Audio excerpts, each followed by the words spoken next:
All right, you guys are going to love this one. I have 2 clips to show you. In the first clip, Joe Rogan is gloating about how Republicans are the party of free speech, how they want comedy to become comedy again. Well, that was before Trump took office. We now have a new clip of Joe Rogan from this week reacting to Jimmy Kimmel Live being pulled off the air, and he seems quite disturbed. Now, Jimmy Kimmel made innocuous comments about Charlie Kirk. Fox News hosts make worse comments in their morning shows, literally every single morning, about homeless people. Joe Rogan makes crazy jokes too. I'm sure he doesn't want to see comedians being targeted. And this dude comes to a realization like every single week that Republicans are actually the bad guys. And then throughout that next week, Joe Rogan huffs whatever MAGA paint he's sniffing in his algorithm, and then he returns to being MAGA. But, you know, every once in a while, he does realize, wait, Trump is the bad guy. So let's start with this clip of Joe Rogan from a few months ago. Republicans now are in favor of free speech. The Republicans want to end the wars. They want to stop contributing to foreign countries. They want comedy to be comedy again. They don't want restrictions on people's behavior and thinking. Yeah. And the Democrats have developed this sort of like cult-like idea of what everyone should accept. Yeah. You guys you're just a bunch of fucking assholes who are using these subjects as a way where you can behave incredibly shitty.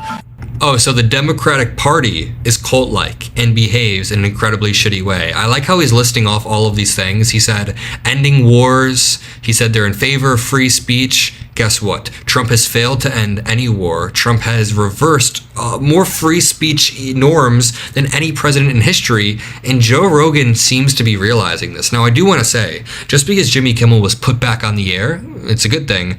That does not mean Trump wasn't using the FCC to pressure Sinclair and other groups. In fact, I think this only bolsters the argument that this was public intimidation. Jimmy Kimmel didn't lose his show, so, you know, Disney and ABC didn't get fully canceled, but Trump got to show. He got to give people a taste of what happens when you criticize him too harshly. Even Sarah Longwell from The Bulwark says, right-wingers are arguing that Jimmy Kimmel coming back on air is proof that claims of authoritarianism and censorship are unfounded. Actually, it's proof that sufficient public blowback to caving to an authoritarian censorship can cause companies to uncave, which I do find very true. That's why we need to continue to push and make sure that we never cave. But there's another point that I want to build on top of that. Donald Trump got what he wanted. Even this few-day suspension of Jimmy Kimmel creates this public chilling effect, creates this erosion of free speech, and now comedians or the writers from some of these shows, because I assume they have writing teams. I know they have writing teams. The writers are now second-guessing. Is this an okay joke to make? Are we going to get pulled off the air temporarily for making this exact joke? And the answer could be yes. Remember, Donald Trump said he wants to go after The View next. He wants to investigate The View. What do you mean investigate The View? What is Whoopi Goldberg doing that you need to investigate? The president should not be calling for this. And Joe Rogan talked about this today. Now, I know a lot of people hate when I even play Joe Rogan, but the reality is he is number 1 or number 2 on the podcast charts, depending on what day it is, in the entire globe. So he does have a cultural footprint, and it's worth covering these things. It's worth pushing back when necessary or showing when he's changing his mind, because it could indicate a weak spot in the Republican zeitgeist. So let's play this and let's dissect. Whole Jimmy Kimmel situation that is happening right now. Yeah, wild. Very wild. Okay, first of all, the FCC is, you have to have a license to broadcast, which is kind of crazy when you think about what that means now. Because, like, what does it mean? It used to mean that you used to have a license to broadcast because you were going to influence so many people. They had to make sure that you were on the up and up, right? So they had to make sure that you didn't swear. So if you had a license and you were on CBS or NBC or ABC, you could not swear, right? That was the rule. And then on came cable. And somehow or another, cable changed the game. Is a different thing, right? Because cable, you just you have to pay for it, I guess, so it's different. And so then some of the channels you don't have to pay for. It used to be the only ones that swore were like HBO, where you had to pay for. And then all of a sudden it became kind of any of them, because they realized, like, hey, we don't, like FX, we can swear, guys. Like, we only don't swear because we want to think of ourselves as TV. Right. But HBO was like, you know, with The Sopranos, with HBO comedy specials, in the beginning, that was a big one. You could just swear. Movies, you didn't have to bleep anything out. Just wild. And so these what you're dealing with even like, first of all, I definitely don't think that the government should be involved ever in dictating what a comedian can or cannot say in a monologue. That's fucking crazy. It's crazy.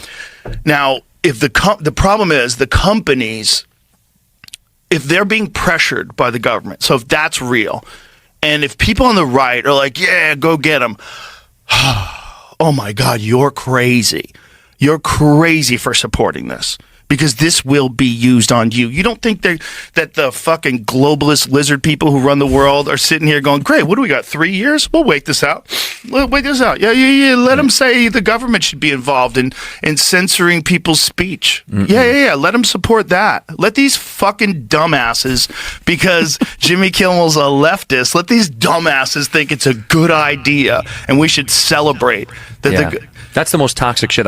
Okay, first of all, I love how Joe Rogan has to frame it through the lizard people globalist framing, saying that in 3 years, Democrats are going to come back and censor this. That's the entire framework that Republicans are using. They're not even saying that this is bad right now. A lot of people are saying this could be bad in 3 or 4 years if a Democratic administration were willing to use this against us. And here lies part of the problem. This is one of the major problems when communicating these issues. A lot of people think that Democrats already did this. A lot of people both sides it to hell, and when Donald Trump does something incredibly corrupt, or when Tom Homan takes a bribe, or Trump censors a TV station, a lot of people think, well, Democrats already targeted people, when there is nothing to prove that. People think that Joe Biden and Merrick Garland were out there targeting people. They were soft. Honestly, they were very, very soft, and I wish they weren't. I want to end this off with a video of Joe Rogan falling for an AI Tim Walz video. Have you guys seen this? There's a video of Tim Walz going around that is completely fake AI, of him doing this crazy dance on an escalator like he's some gymnast, and Joe Rogan fell for it. You gotta be careful for AI. It's crazy out there. You know what's really fun? Yeah. When someone is in that whole race and running for president or vice president, and then the race is over and they realize that person was a liability, so they cut them off. And you never hear then that from person them. goes wacky, like Tim Walz. That's right. Did you see where he had a fuck Trump shirt on? Yeah. And he's dancing and going down an elevator? Have you seen this video? I haven't seen. Please play it. I haven't seen it. Please, Jamie, find that Tim video. Walz is. But this is weird. That was a big mistake. Oh, a huge mistake. They should have picked Josh Shapiro from the governor of Pennsylvania. I think they're worried about the Jewish thing. Well, of course, it's a big swing state, and it would have been better. Okay, you go full screen on Is this. that really this Yes? him? No, it's not real. It's real. No, it's not. Yes, it is. AI generated. No, it's real. No, look, I can tell it's not real. I would love it. It's real. It's not real. It's got to be real. It has to Really be not real. It has to be real. Jamie, come on, man. Jamie's compromised. Look at him dancing. That's, I mean, the That is so real, Jamie. by the way, if this was real, he might have won. It's probably a real person. It might not be Tim Walz. The fuck Trump is. This is what Joe Rogan thinks it is. He thought Tim Walz recorded a video of him smacking his own ass. It's like a real person that looks like Tim Walz. What? Won. It's probably a real person. It might not be Tim Walz. The fuck Trump is AI generated. No, on a he white slaps shirt. his ass. I mean, that is hilarious. Oh, it's definitely him. This is all 100% real, Jamie. You're a plant by the Jamie's government. compromised, and I'm worried about Jamie, and I'm worried about Grok. Does it say? Jamie is the producer who's in the background calling out, hey, that's fake. I'll have my editor turn it up in post, but you can hear specific portions where Jamie goes, hey, that's fake. That's not real. And Joe Rogan goes, no, I love it. It has to be real. That it's AI? I mean, yes. You say it's AI. No, the video. Everybody says the it? The video I played on top says it's AI generated. Rep Oh, Riley so Moore what? fell for an AI generated video of Minnesota. I fell for it too. And you know why I fell for it? Yeah. Because I believe that he's capable of. Oh my lord, you believe he's capable of doing it. This is the dumbest talking point. Republicans are always like, oh, but the fact that I thought it could have been real actually shows how bad the Democrats are. No, it shows how dumb you are. I'm going to leave it there. I love you all. I'll see you in the next video, and peace out.